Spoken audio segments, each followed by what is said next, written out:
आओ मलकिन, अरे आवाज चला घुमा दे।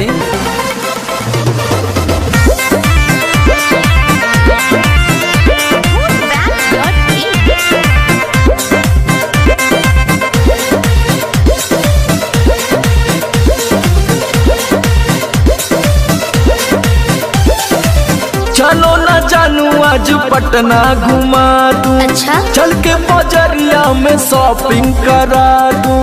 बाबू ना सुनो, क्या बात है?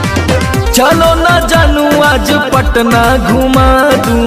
चल के बजरिया में शॉपिंग करा दूं। चढ़ब न फेरू सफरिया पिया, काले से उठे दरदिया पिया। अरे? कमरिया पिया, कमरिया पिया, भइल बालपक के ककरिया पिया। कमरिया पिया, कमरिया पिया, भइल बालपक के ककरिया पिया। अरे तो बरियार फजीहत हो गई।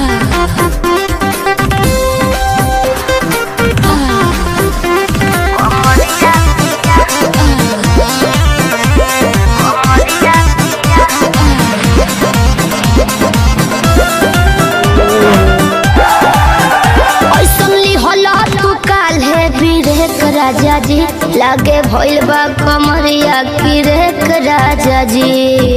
बुझो नहीं? बुझाता बुझाता, सुना नहीं रहबू संभर के गोरी तमनवा चिहुकबे करी। जति जोश में खो देबू होश कमरिया मुरुकबे करी। राते तू कइला गरदिया पिया। अच्छा? पोरे पोरे हो खता दरदिया पिया। कैसे? कमरिया पिया, अरे। कमरिया पिया, भइल बालपक के ककरिया पिया।